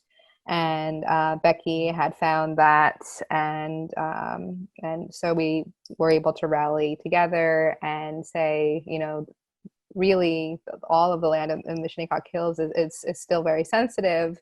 We've told you that there needs to be protocols in place. So after a lot of people coming out and being there to protest, eventually the town agreed that, okay, we're going to, at least purchase a portion of this property so that they don't continue to work any more than they kind of have. So I think about a little over 3 acres was preserved, and that ended up being a $2.2 million purchase just for that much. I mean, it's like ridiculous how much the land is out here, and we live amongst the 1%. So it's just a ridiculous thing. And so now we were supposed to have a vote at the end of last month on 2 things. One was a moratorium from building in the Shinnecock Hills, and that doesn't just mean new homes or any like structures. It also means like pools and extensions to homes. So and we have heard that there are people who are actively fighting against that. Even the one construction site that we were protesting, over the time of the pandemic, construction has continued, and we're kind of upset about what's going on there, and have contacted the town attorney about that. So he's investigating. And yeah, we're the other point that they were going to vote on was to adopt legislation to, and that would be for protocols for what happens when you come across an unmarked grave when you're doing construction. And there isn't any such thing for unmarked graves in New York. It's I think we're one of, what was it, like 5 states that don't have any laws on the books about that. So now with this new legislation, there would be fines in place, there would be jail time, there'd be all kinds of things, if you desecrate a grave, things like that. So we were able to submit comments in lieu of having that public hearing and vote by the town board to adopt those 2 measures. And we're just kind of waiting. I don't know if Shane, I don't know if you can write it in the comments or something, might have more information about when they are thinking about rescheduling to have a vote. But I think we're, due to the pandemic, everything's kind of put on hold for a little while.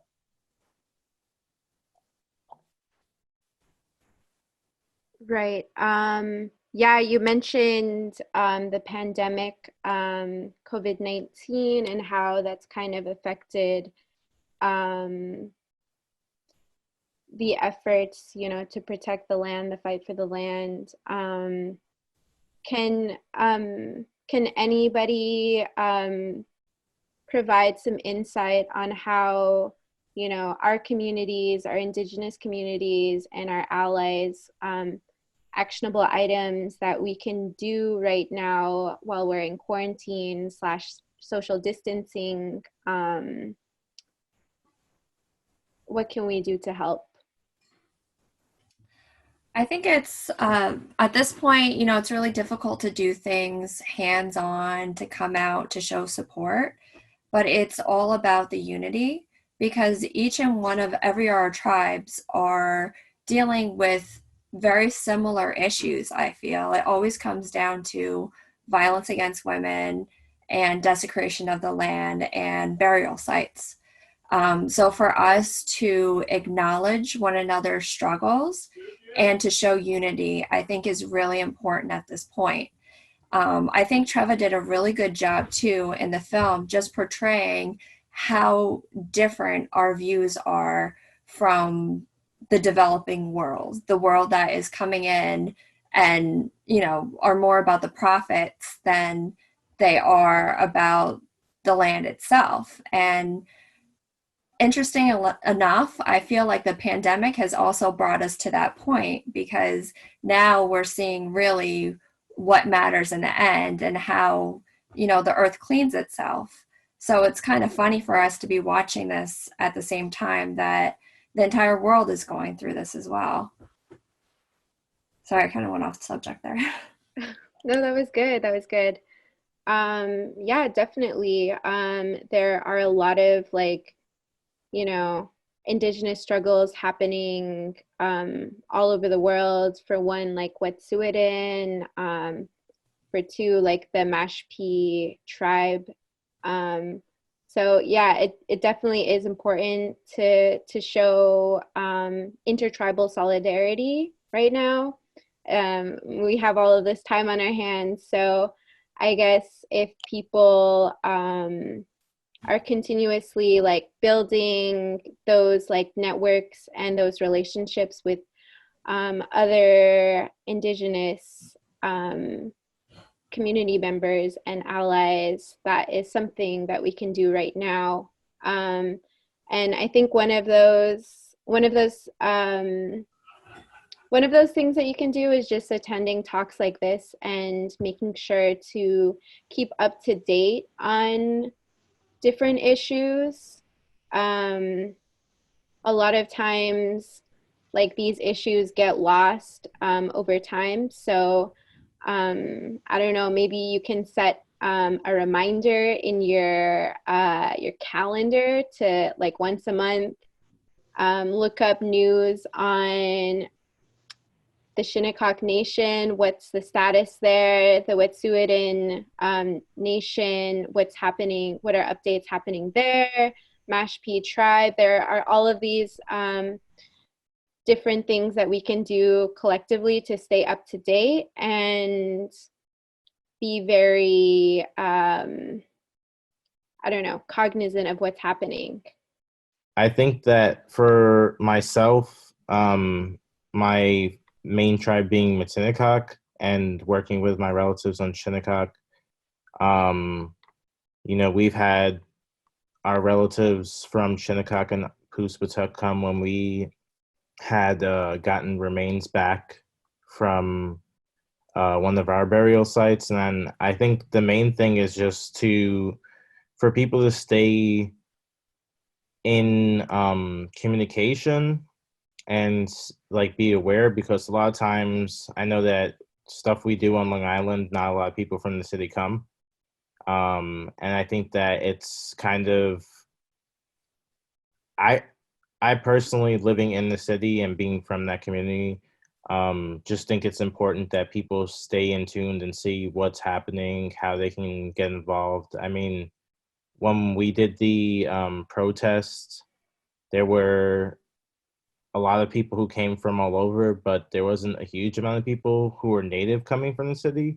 And I would have liked to see more people. So I think it's, just staying in touch, also sharing this video, because it can be viewed on a few I think 2 different platforms that it can be viewed on. So I think just encouraging people to watch it basically, and make sure that they're informed, because often as Native people, whether it's our tribe or not, we're asked to speak on behalf of Native tribes. So I feel like that's an important, easy action. So ako na tampia bijikin about that so is bijikin that I'm Shinnecock no chair me day with Matawa nino. Hello, my relatives. My name is Standing Buffalo. I'm of the Buffalo clan, and I'm a Medaywood man from Shinnecock. And I thank you all for having me, and it's good to see all of your faces in this time and age that we're in today. It's been a while, as Trevor said earlier, for me to have seen the film. I think the last time I saw it, Trevor was calling in. And right now, to speak on the updates of what's going on, as I saw in the comments, I think Kelly just sent it. You can still contact the town clerk. Right now, we were supposed to have a town hearing, a public hearing, on two laws. Well, one law and one moratorium pertaining to the Shinnecock Hills, as you saw in the film. And the first law is kind of what I've been calling post-discovery, a post-discovery law.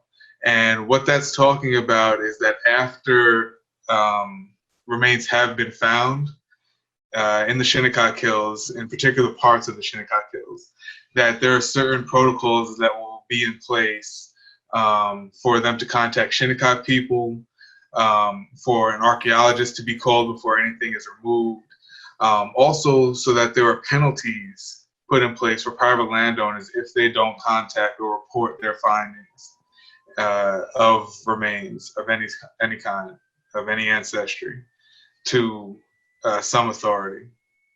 And so that law was, we were supposed to have a public hearing, I think it was March 14th or something like that, about a month ago. And because of everything that's going on, we had to postpone it.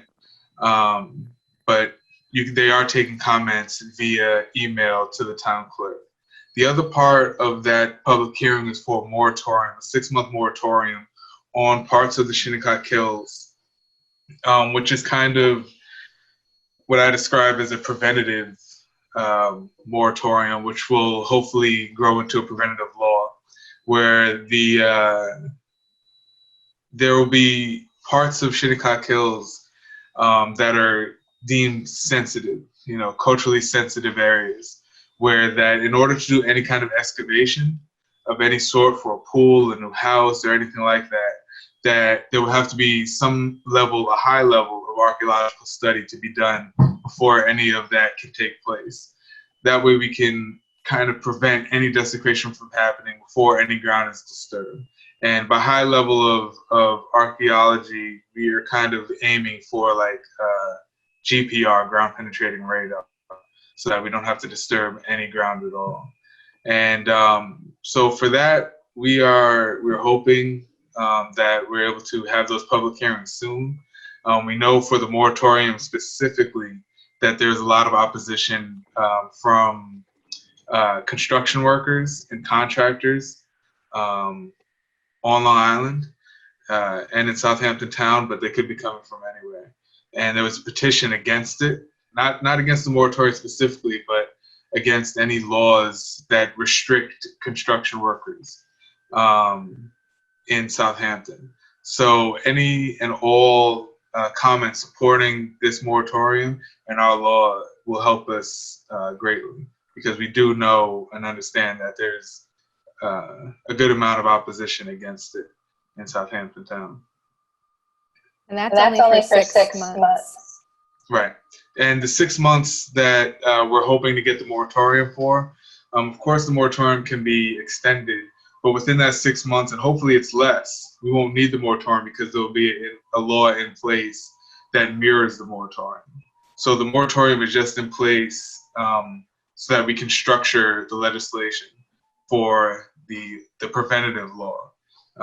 The post-discovery law should have no problem going through. The town is all for it. We're pretty happy with what they've come up with finally, and so that's something that should be able to move forward with no problem. It's the one that puts restrictions on how new excavation is and new construction, new development is taking place in Shinnecock Hills that will be a sort of battle. there's information in the chat. So check out the chat right now and copy and paste some of that information into your notes on your computer so you can make a little calendar reminder on your iPhone and your Android or your Cellular One tribal phone so that you can remember to keep on task with that. Okay, also, Treva, I'm gonna unmute you right now. 1 second. Okay, wait, yeah. I just asked in the chat, but does anyone know if there's been any reaction from the golf course since any of this stuff has come sort of, you know, like there's been a little bit more of a response from the town? Has there been any response from the golf course that anyone knows of? No? I can't, maybe I Oh, can't. can you unmute Kelly? Yeah. Sorry, it's a force of habit for me to always mute myself. I don't think so, but like, I don't know. There's been a lot of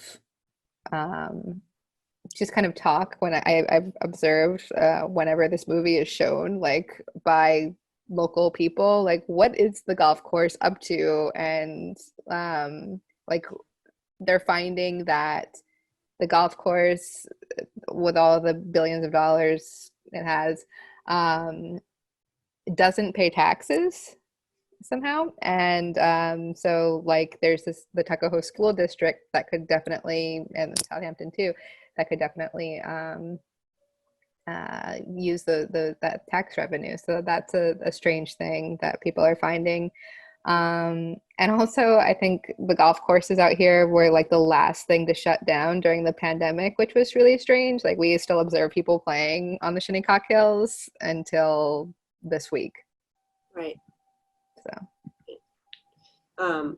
And does anyone think that there's anything more we could do to put pressure on the golf course at this time? Because it's something that I certainly had hoped for in terms of the film's impact, but I'm not sure what I can do or what we can do. Is there any ideas on that? When I met you, Treva, it was when Becky and I guess it was Nikki Banks too, who was trying to, you know, be out there during the U.S. Open golf tournament, and they gave us this weird designated area at the Southampton College before you would enter into the huge tournament with all the players.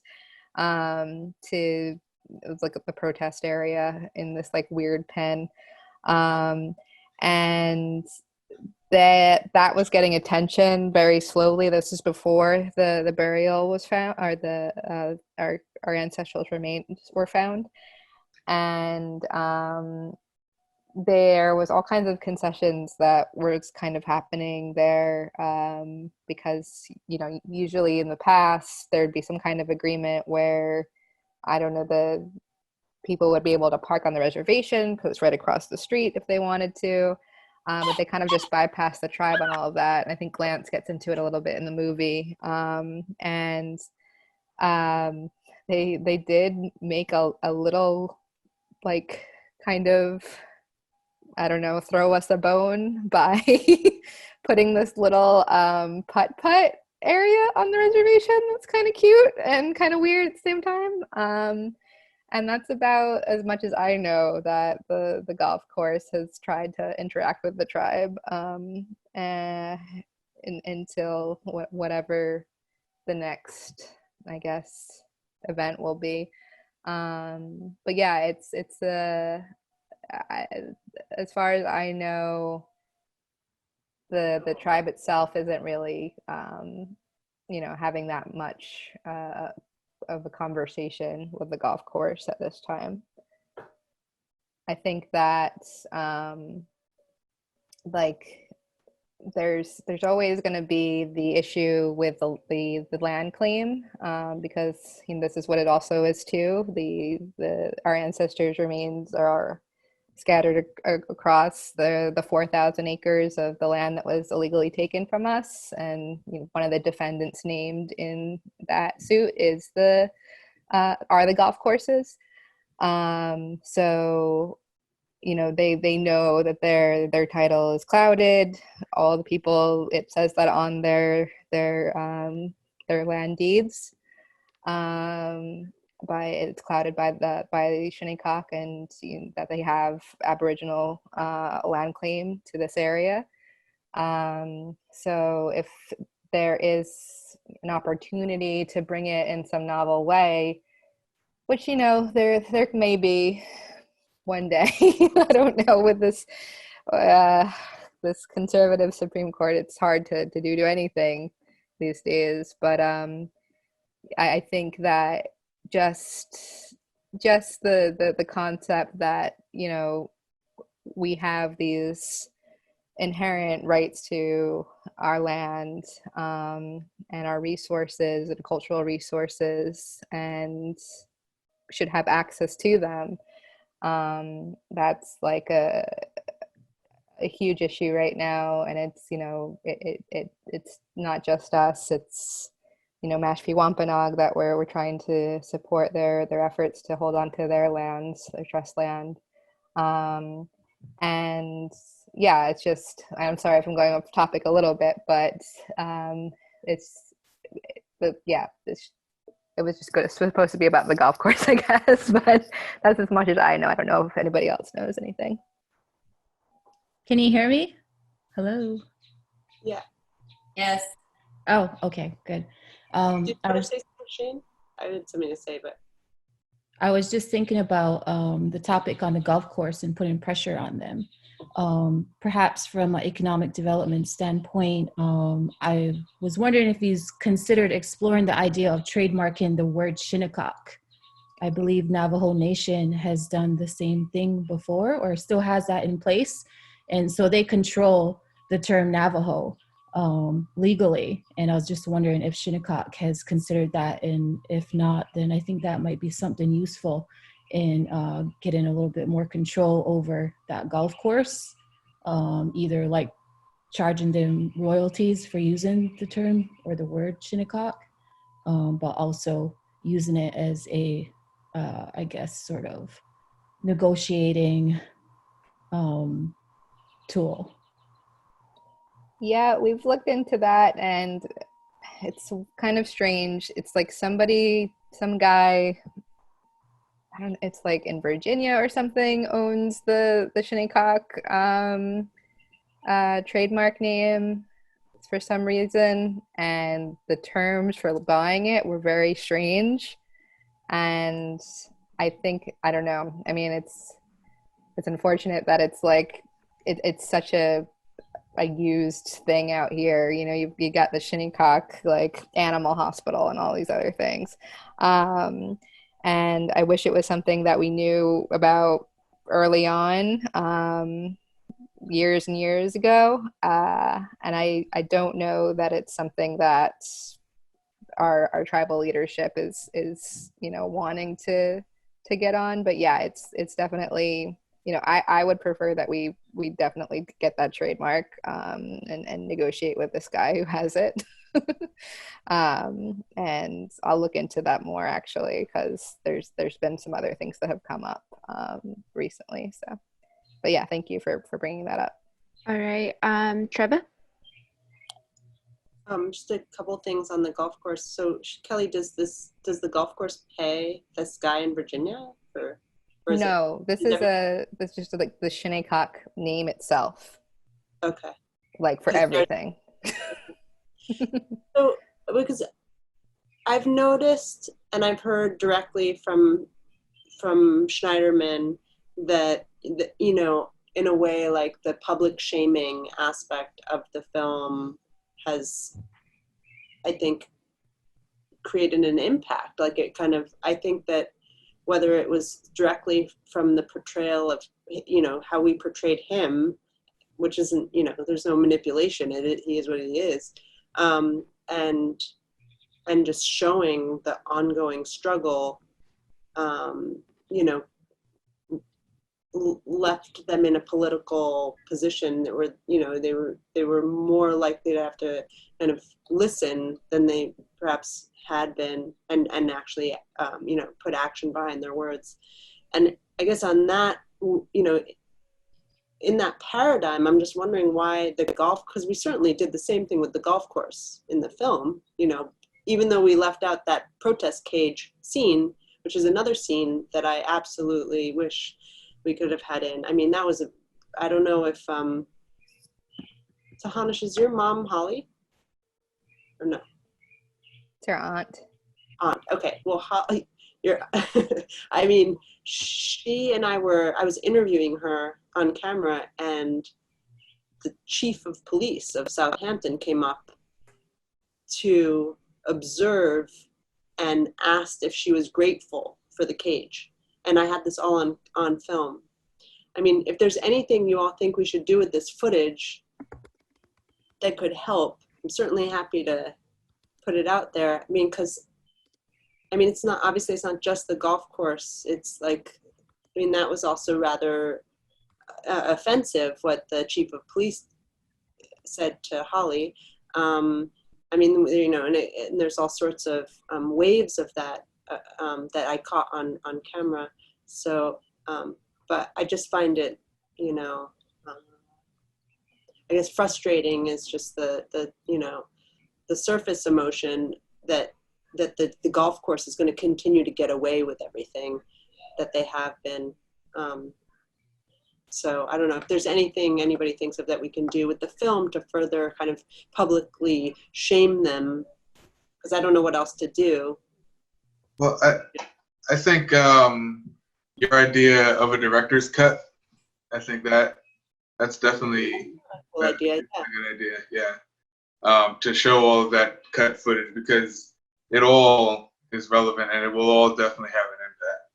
You know, I think the main reason why we've been able to, after how many years and decades, have some sort of traction in getting legislation actually drafted by the town supervisor is because of the film. And I think that with the film coinciding with our most recent protests at 513 Montauk Highway, and how that came shortly after the premiere of Conscience Point. And not only was that protest like right on Montauk Highway, right in everybody's face, but we also had a lot of standing in that property because Southampton Town failed to provide us notice of disturbance or construction development in that particular area. And out of all the areas in the Shinnecock Hills, there are 2 areas where they have to contact us.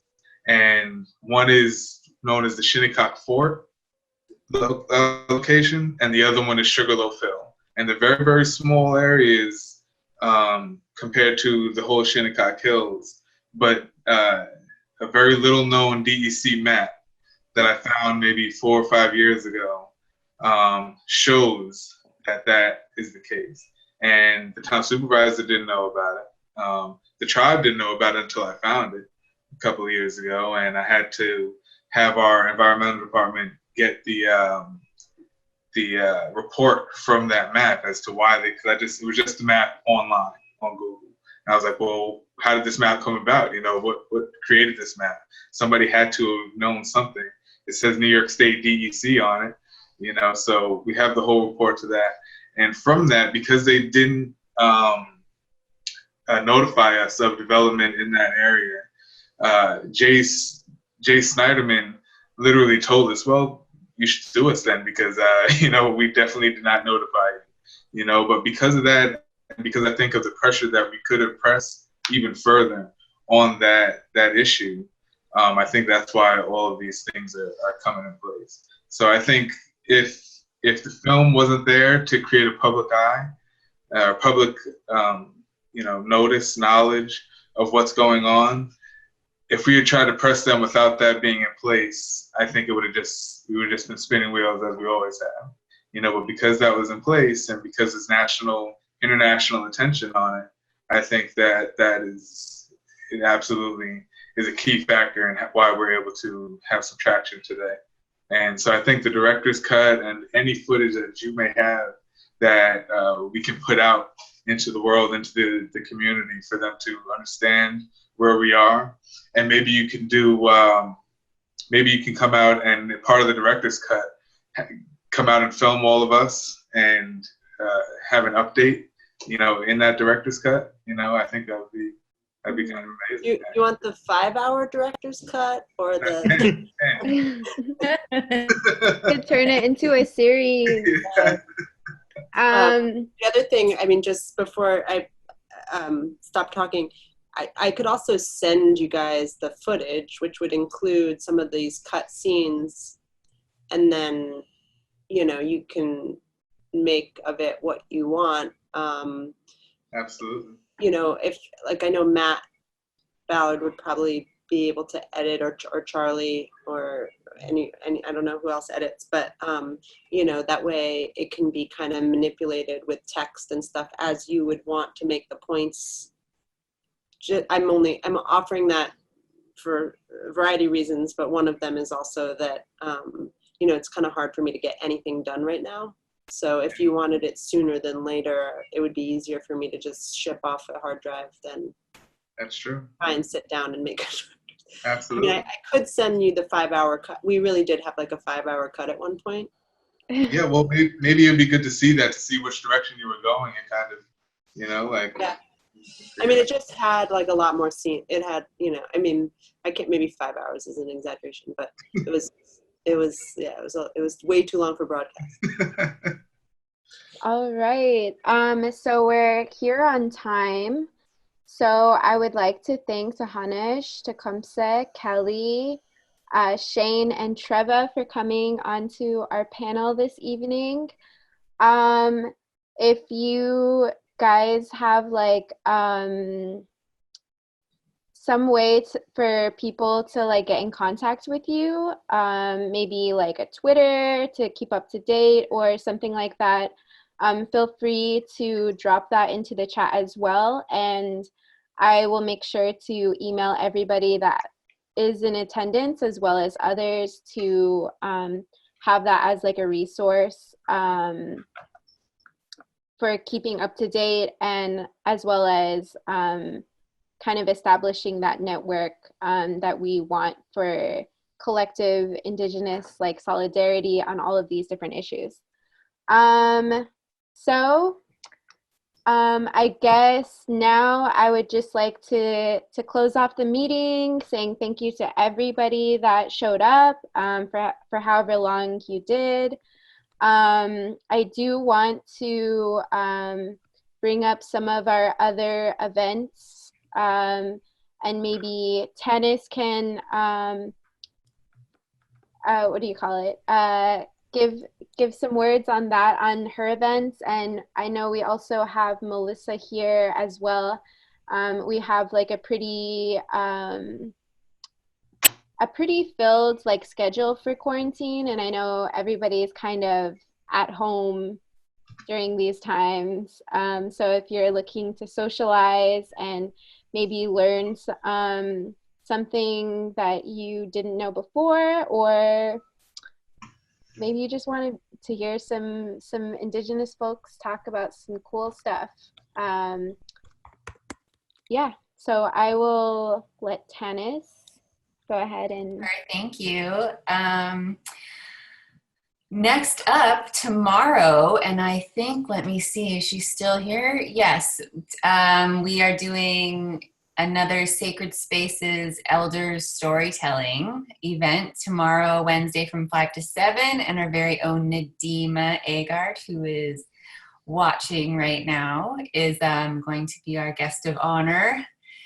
So she's going to tell us all about her life in New York and her wonderful art. Melissa is typing in the chat box here. Melissa, you're unmuted. You can also speak if you like. We have a maker session tomorrow that's happening that Melissa is leading from 7:30 to 9, right after our sacred spaces. We do have the Wellbriety recovery events online now. There's one happening right now. It had a bit of a time conflict, but there's another one on Thursday, I believe. Thursday and Saturday. Thank you, Thursday and Saturday. And those are at 7 o'clock? Yep, 7 p.m. to 9 p.m. Okay. And we'll hopefully have more Fit Native. We don't know when our next date is yet, but I'll definitely update you all on that. And that's live online workout sessions led by yours truly. I'm gentle, I promise. And then on Saturday and Sundays from 12 to 2, we have Sacred Spaces, a different version. It's honoring our elders talking circle.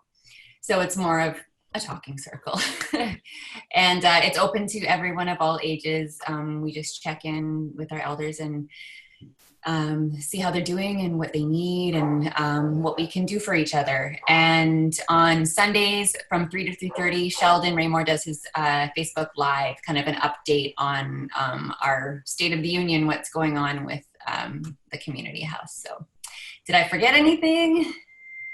We will also be having another social justice series next week. Same time, different Zoom link. So if you want to be on the tip on that, you can find the event on Facebook. Just search American Indian Community House, and next week we're going to be covering the Mashpee tribe and giving some updates, as well as having some panel speakers for that. You can also email me. I put my email into the chat, and you can also email me if you wanted a list of the resources for this event as well. Yeah, with all of that said, I also just wanted to mention one more thing. Since the Complete Count Fund is one of our collaborators, we also just want to put it out there that you know, to fill out the census. It's a very interesting case for Native Americans and, you know, the U.S. government, and there's a lot of history there. But it does help a lot of our community members fulfill kind of basic needs. And it also does a lot in collectivizing all of this data for missing and murdered Indigenous relatives, as well as other Indigenous issues. So something to consider. And yeah, so thank you all for coming and joining, and I hope to see some of you next week. Thank you. Thank you.